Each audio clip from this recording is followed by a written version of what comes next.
le GL2 Asperger Show, l'émission qui fait ce qu'elle peut.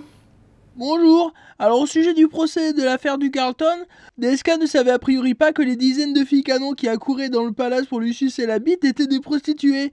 Il aurait même déclaré Je pensais que c'était juste des filles qui dormaient au même camping que nous. J'attribuais leur attirance pour moi à mon look de surfeur. Cette semaine, des médecins ont écrit une tribune pour dénoncer les touchés vaginales ou rectales sur des patients endormis.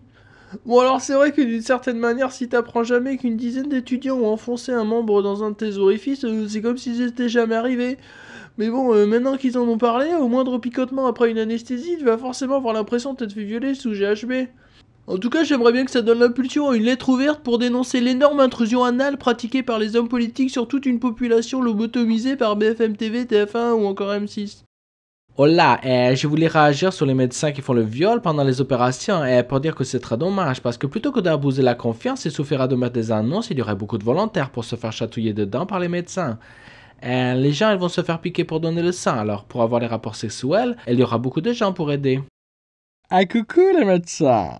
Bien entendu, j'ai ma carte de donneur d'organes, mais je veux bien aussi donner mon corps à la science de mon vivant. Appelez-moi.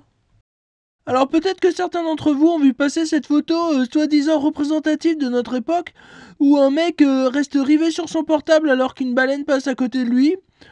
Bon bah alors c'est des conneries, hein, c'est évident qu'il est justement en train de diriger sa baleine télécommandée.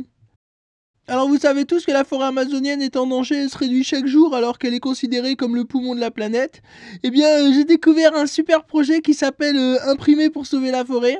Alors c'est un projet qui a pour but de remplacer la forêt en accéléré grâce à des imprimantes 3D qui imprimeront des arbres adultes 1000 fois plus vite qu'ils ne poussent naturellement.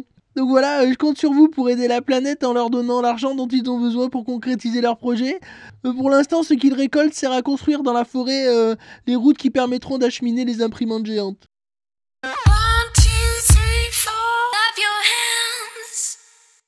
Pour finir, si vous connaissez pas déjà et que vous êtes curieux, vous pouvez aller découvrir la chaîne d'Albert de Terre et celle de Naf. Voilà, allez vous faire votre propre avis. À bientôt.